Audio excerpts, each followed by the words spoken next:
Hey guys, this is a short video I wanted to make not necessarily about linguistics as a whole, but rather to teach a part of the Arabic language I sometimes see being overcomplicated, so let's just get started. In Arabic, the definite article is al.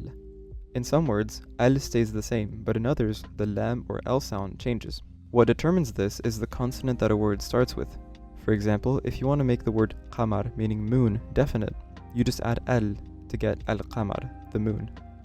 Consonants where L stays the same are called moon consonants, which comes from the word qamar. However, if you want to make the word shams, meaning sun, definite, for example, the lam is going to assimilate or become identical to the consonant that the word starts with. So instead of saying al-shams, you say ash-shams. Consonants that trigger this assimilation are known as sun consonants, which also comes from the Arabic word, in this case, shams. Most resources to learn Arabic I've consulted teach these consonants based on memorization, so they give you a huge list of moon consonants and a huge list of sun consonants, and you're expected to memorize them.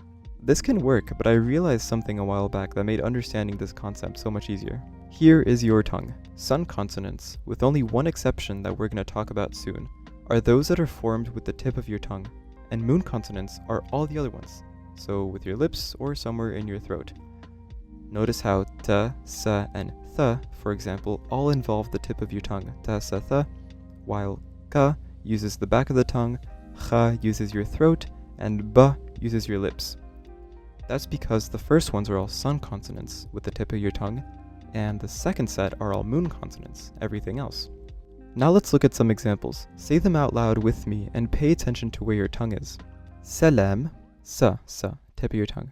So, as-salam. That's also where the greeting comes from. That's why you don't say al-salam, you say as-salam. Thalj, again, the tip of your tongue. Thalj, al-thalj. Dars, again, da, tip of your tongue. Da, da, da. Keep repeating it and keep paying attention to where the tip of your tongue is. Dars. So, ad-dars. Tabib, again, ta, the tip of your tongue. Ta, ta. So, at-tabib. So again, sun consonants are those that involve the tip of your tongue, while moon consonants are everything else. Again, with a small exception, but we're going to look at that separately. Now let's look at some examples of moon consonants. Bait. Ba is with your lips, not the tip of your tongue. Ba.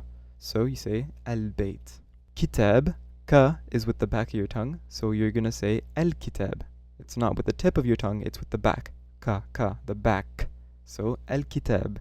Halib, ha is with your throat, not the tip of your tongue, so you're going to say al-halib. Asaf, that little s sound, is also with the back of your throat, so you're going to say al-asaf. Now here's the exception I mentioned earlier. Jim is a little more complicated, so let's look at it. In general, the rule I'm talking about can work pretty well for understanding Jim, since it can either be a sun or moon consonant depending on the Arabic variety you're speaking. If you pronounce it like ja with the tip of the tongue like I do, ja, since I speak Moroccan Darija, it's going to assimilate. So if I wanted to take the word jmil, meaning camel, and make it definite, I say jmil. It's a sun consonant.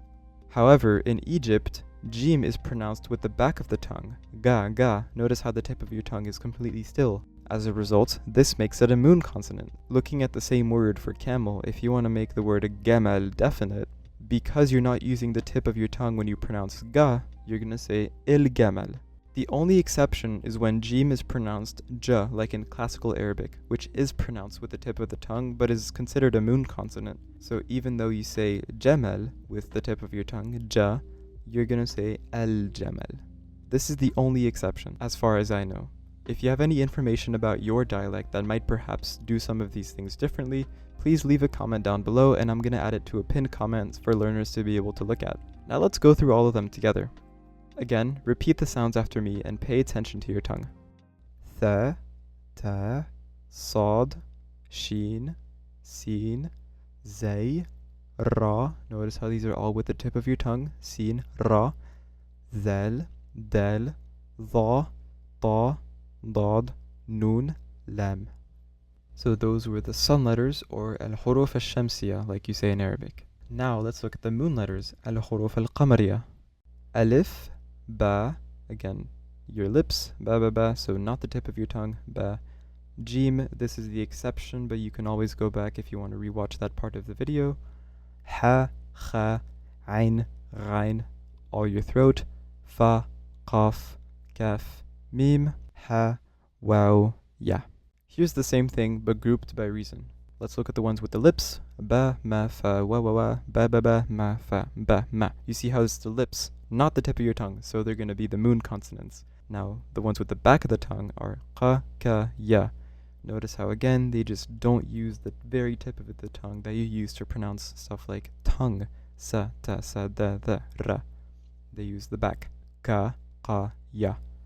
And your throats, alif, ha, kha, ain, ghain, ha. All your throat, so you don't use the tip of your tongue. So yeah, that's all I have for you guys today. Super short video, but it's something I really care about since I think it can be made so much more intuitive than memorizing a big list of seemingly random consonants. Again, if you have any information about your dialect that might perhaps do some of these things differently, please leave a comment down below and I'm going to add it to a pinned comment that I'm going to make for learners to be able to read. Have a great day. Bye bye.